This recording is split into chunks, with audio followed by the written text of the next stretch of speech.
Boa tarde a todos. Vamos dar início à nossa reunião do pré-natal de alto risco. Hoje é quinta-feira, dia 23 de novembro. Apresentação do artigo pela doutora Érica com orientação do Dr. Clóvis. Érica, pode começar. Aperta esse ocultar aí embaixo na sua telinha e pode começar. Boa tarde a todos. Como o professor Mário já me apresentou, sou Érica, sou residente do primeiro ano de Ginecologia e Obstetrícia do Hospital das Clínicas e vou apresentar esse artigo sobre a preceptoria do Dr. Clóvis. Vou falar hoje sobre os resultados maternos e neonatais após uma conduta expectante da rotura prematura de membranas pré-termo antes da viabilidade. O artigo começa falando um pouco sobre os conceitos que ele usa. Ele considera a ruptura prematura de membranas a ruptura espontânea da membrana amniótica antes das 37 semanas de gestação e antes do início do trabalho de parto. E a ruptura prematura das membranas pré-viável seria aquela ruptura que ocorre antes dos limites de viabilidade fetal, ou seja, antes das 24 semanas de gestação. E aí o artigo traz também uma incidência de ruptura prematura de membranas pré-viável de 3,7 a cada 1.000 gestações. Alguns fatores de risco que levam a essa ruptura podem ser história de trabalho de parto prematuro, idade materna avançada, tabagismo, insuficiência cervical na gestação atual ou na anterior, uma gravidez múltipla, hemorragia pré-parto, e infecções ou procedimentos invasivos como a amniocentese, embora a gente saiba que muitos dos casos são idiopáticos, a gente não consegue definir um fator de risco. Algumas complicações dessa ruptura podem ser divididas em intraparto, pós-parto e neonatais. As complicações intraparto são os riscos de trabalho de parto prematuro, a corioamnioniite, que aí a gente dá uma atenção especial, porque ela é realmente mais comum nesses casos, o descolamento prematuro das placentas e o prolapso de cordão umbilical. De complicações no pós-parto, temos a retenção placentária, endometrite e sepse materna. Já as complicações neonatais podem ser a prematuridade extrema e o oligodrâmino, e aí algumas outras complicações que são também decorrentes dessa prematuridade extrema, né, como a enterocolite, sepse fetal, hemorragia intraventricular, a síndrome do desconforto respiratório, displasia broncopulmonar e retinopatia da prematuridade. Após a rotura das membranas, algumas membranas podem selar novamente, o que leva a partos a termo e também aos melhores resultados neonatais. Só que 50% das mulheres que sofrem com a rotura evoluem para o parto em mais ou menos uma semana, e 75% vão conseguir segurar aí no máximo em 2 semanas. E a latência média para o parto, nessas mulheres que tiveram a rotura pré-viável, variou entre 6 e 13 dias. Não tem indicadores clínicos hoje em dia confiáveis, capazes de prever o curso dessa gestação, quando existe uma conduta expectante da rotura pré-viável. E é um desafio mesmo para os obstetras entenderem qual vai ser a melhor conduta a tomar, né? Se vai realmente aguardar, vai ter um manejo expectante ou não dessa gestação. Então, os objetivos do artigo foram avaliar os resultados maternos e neonatais após o manejo expectante da rotura pré-viável e identificar os prognósticos de modo a orientar o manejo. E a metodologia, então, foi uma revisão sistemática da literatura, que incluiu 15 artigos no total, e esses artigos foram entre 2009 e 2015, e foram artigos que consideraram, então, o manejo expectante das roturas pré-viáveis pelo maior tempo possível, para que houvesse essa maturação fetal, desde que não tivessem sinais de corioamnioniite ou de complicações obstétricas, porque aí isso exigia o parto imediato. E a maioria das mulheres desses artigos que foram avaliados recebeu tratamento antibiótico profilático e corticoide pré-natal. Apenas um dos artigos não fez o uso dessas medicações. A latência após o manejo expectante teve uma média aí entre a rotura e o parto que variou entre 20 e 43 dias. E alguns estudos anteriores a esse publicados antes da profilaxia antibiótica, apresentaram uma latência bem mais curta, de 12 a 21 dias. Houve uma tendência do aumento de latência quando as idades gestacionais da rotura eram mais precoces. E a latência foi bem menor em mulheres que tiveram oligodramínio grave, em comparação àquelas que não tiveram. Aqui ele considera o oligodramínio grave quando o maior bolsão havia menos de 1 centímetro. E os principais motivos que levaram à interrupção da gravidez nos artigos publicados foi o oligodramínio grave, o peso fetal estimado da admissão menor que 500 gramas e umidade gestacional precoce menor que 22 semanas. De resultados perinatais, a taxa de nascidos vivos nas mulheres que tiveram essa rotura pré-viável foi de 63,6%, e já a taxa de sobrevivência até a alta foi de 44,9%. Houve uma melhora importante da sobrevida, conforme o aumento da idade gestacional na rotura, havia um aumento aí de 10% da sobrevida a cada semana, após 19 semanas de idade gestacional. E a rotura, quando ela aconteceu depois das 22 semanas, também melhorou consideravelmente a sobrevida. E os níveis médios de líquido amniótico mais elevados, em comparação com o oligodramínio grave, também melhoraram a sobrevida em até 7 vezes mais. Em relação aos resultados maternos, a coriominionite foi a principal encontrada aí, né, de taxa aumentada nas mulheres que tiveram a rotura prematura e que tiveram esse manejo expectante, com uma frequência de cório clínica de 47% e a taxa histológica de cório de 51,3%. Houve uma maior incidência da coriominionite nas mulheres que tinham oligodramínio grave associados, e como consequências dessa infecção, teve uma latência mais curta, taxas mais altas de morte intrauterina e também aumento da taxa de cesariana.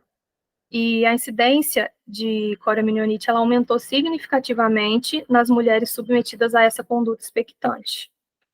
A taxa de cesariana foi de 27,6% em gestações únicas e de 52% em gestações multifetais. Já a endometrite e sepse, elas foram mais incomuns, com taxas de 9,8% e 14,7%, respectivamente. Em relação à morbidade neonatal, houve um maior risco de síndrome do desconforto respiratório, de displasia broncopulmonar e de sepse, nesses bebês que nasceram após o manejo expectante da rotura de membranas pré-viável, e a proporção total dos fetos que sobreviveram sem uma morbidade foi menor do que 30%. A morbidade neonatal foi alta, independente da idade gestacional quando ocorreu a rotura, e a sobrevida neonatal sem a morbidade maior foi de 25% se a rotura aconteceu entre 13 e 20 semanas, de 20% se ela ocorreu entre 20 e 24 semanas, e de 37% se ela ocorreu entre 24 e 27 semanas. E alguns fatores que influenciaram positivamente na sobrevida foram o peso ao nascer, o artigo cita um peso maior do que 960 gramas, e a latência também influenciou positivamente na sobrevida.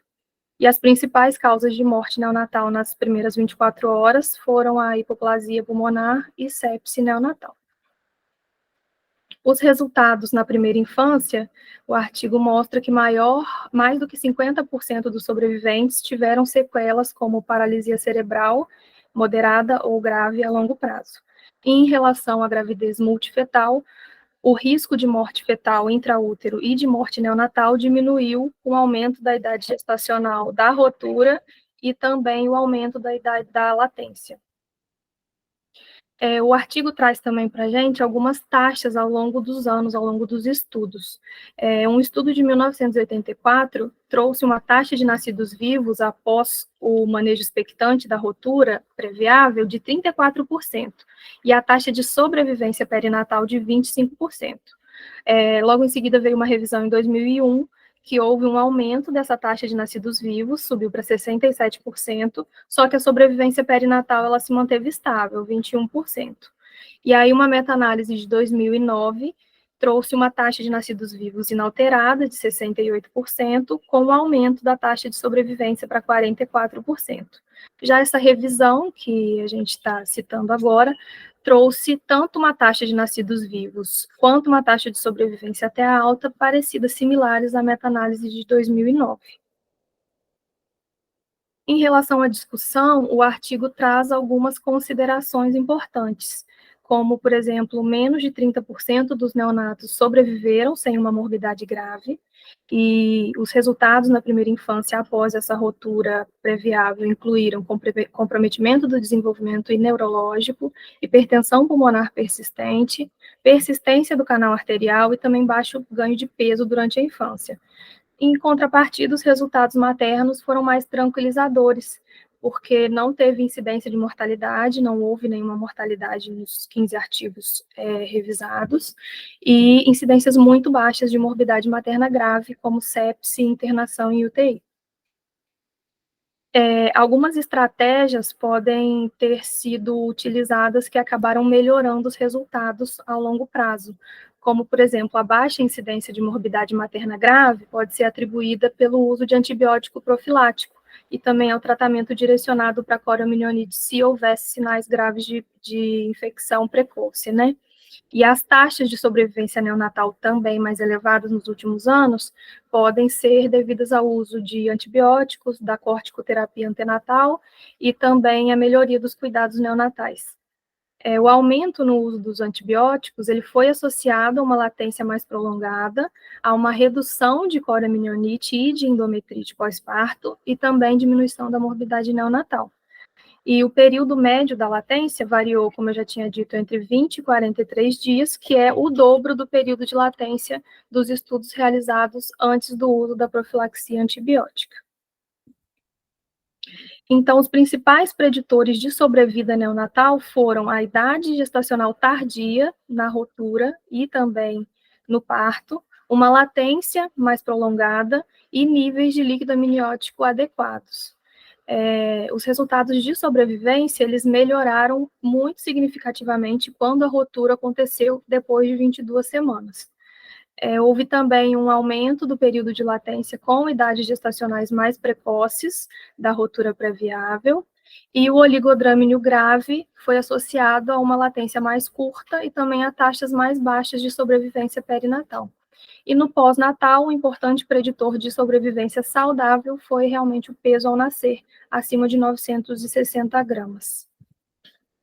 Como conclusões, então, a latência da gravidez e a sobrevivência neonatal após a rotura previável melhoraram nos últimos anos, embora a morbidade neonatal ainda permaneça inalterada, apesar dos avanços nos cuidados obstétricos e neonatais. E a heterogeneidade em termos de protocolo de manejo torna muito difícil criar uma diretriz única, o que destaca a importância de a gente ter alguns dados específicos sobre esses resultados maternos e neonatais após essa rotura previável para conseguir orientar e aconselhar melhor a nossa conduta. E é isso, gente.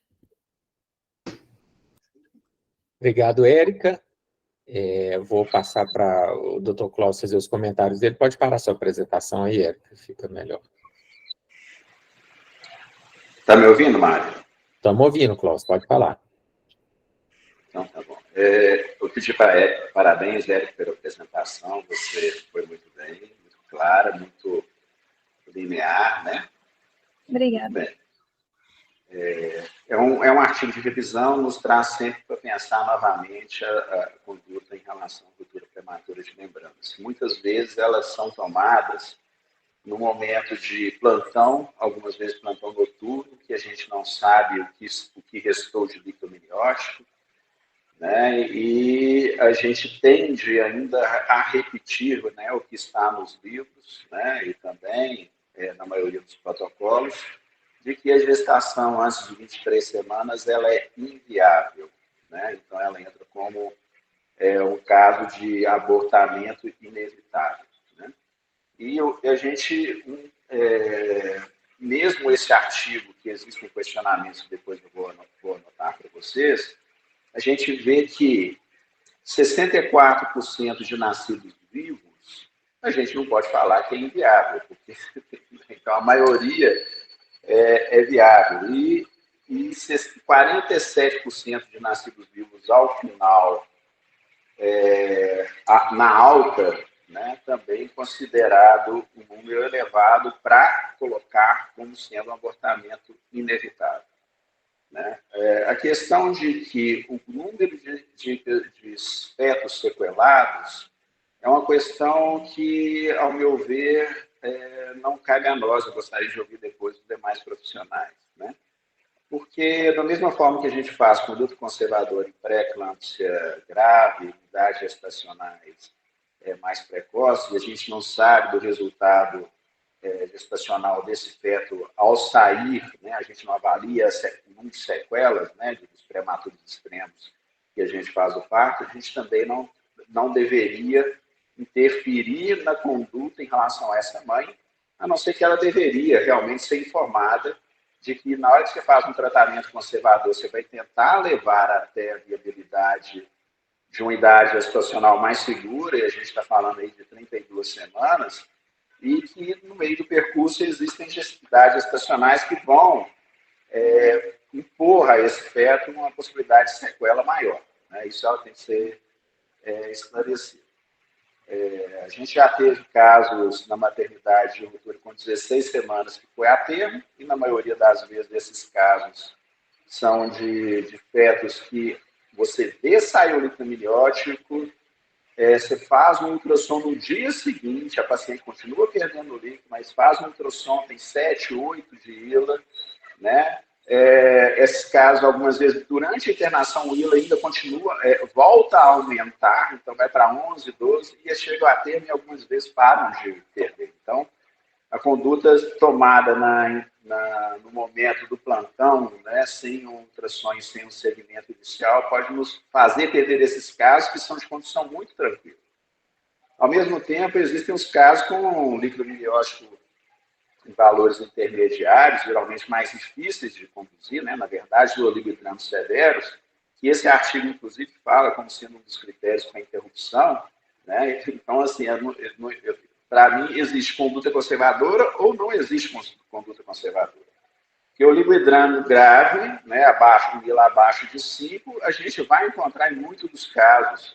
Né? E não pode ser um critério para interromper, como foi dito. Então, assim como fala que idade gestacional menor que 22 semanas e peso menor que 500 gramas. Então, fica meio confusa a conduta. É conservadora ou não é conservadora? É conservadora para qual grupo de pacientes?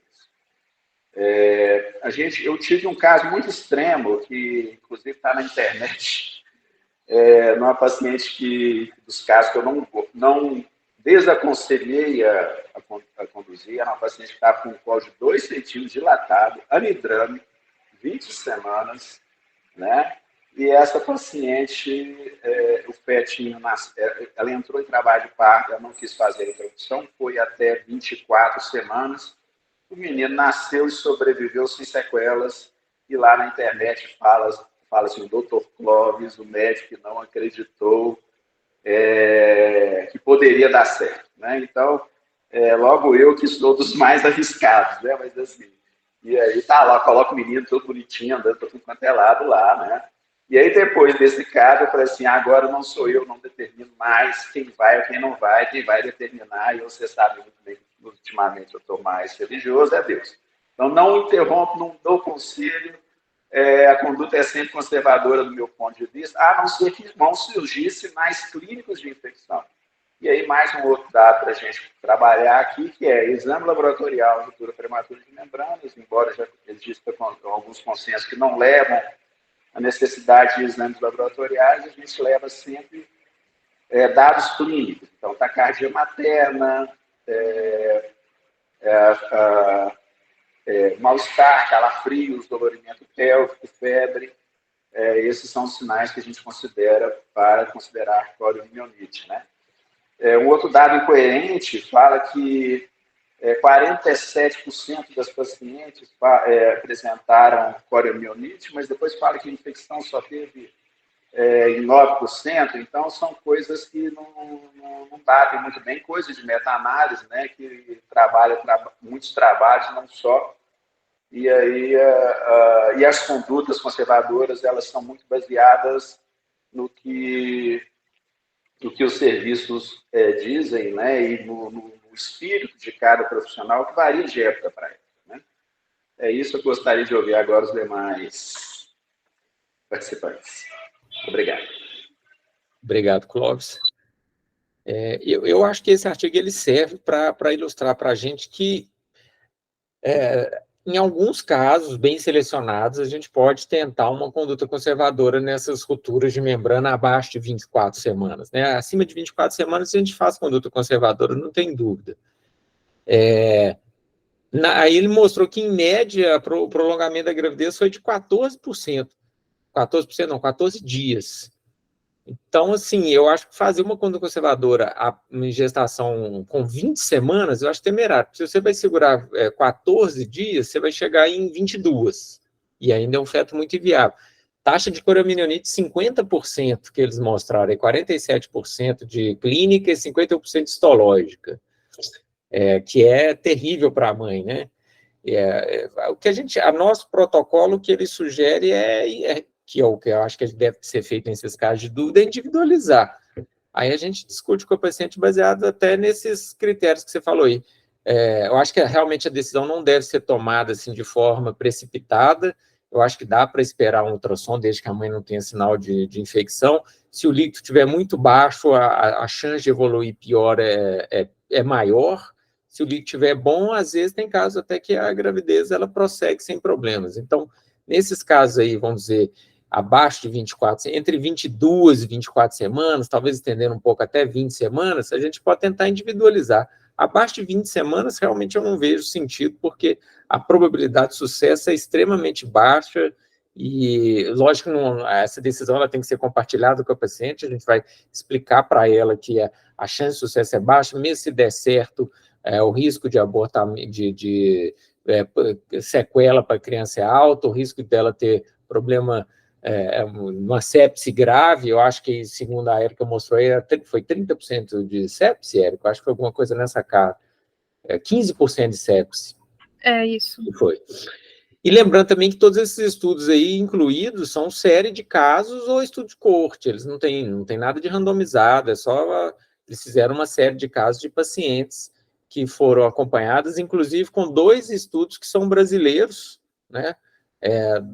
Dos incluídos estão 2 que foram realizados no Brasil, sendo que um dos realizados no Brasil ele até estratifica por idade gestacional, nos que romperam abaixo de 18 semanas, abaixo de 20 semanas, teve só 18% de sobrevida. Então, assim, realmente um número muito baixo. Eu acho que o que ele mostra é que vale a pena a gente tentar individualizar alguns casos, mas sempre aconselhando a mãe e ajudando ela a participar dessa decisão compartilhada, né? Vamos ver se alguém mais tem alguma opinião. O César está com a mão levantada de propósito, César, ou foi por engano?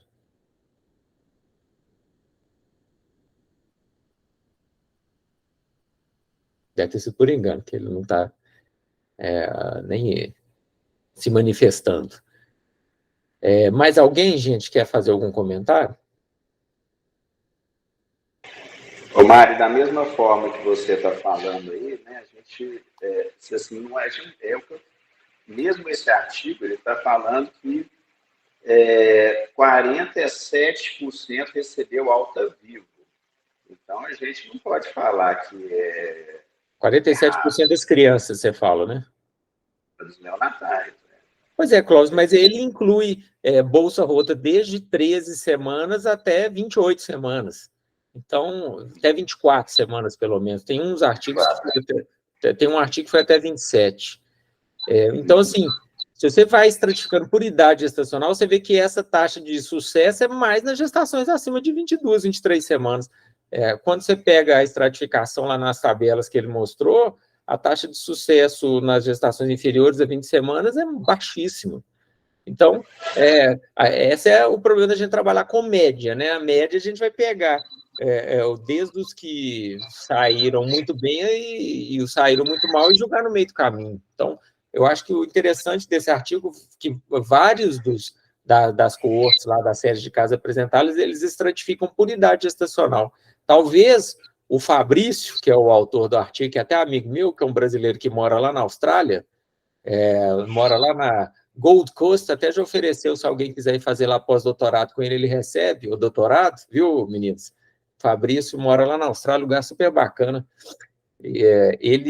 Eu acho que ele devia ter estratificado por idade gestacional, mas o problema é que é difícil, porque a metodologia dos artigos ela é muito variável, então não dá para ele fazer uma estratificação por idade gestacional, mas depois eu até mandar um WhatsApp para ele ver se ele tem esse dado estratificado por idade gestacional. A impressão que eu tiro desse artigo é isso.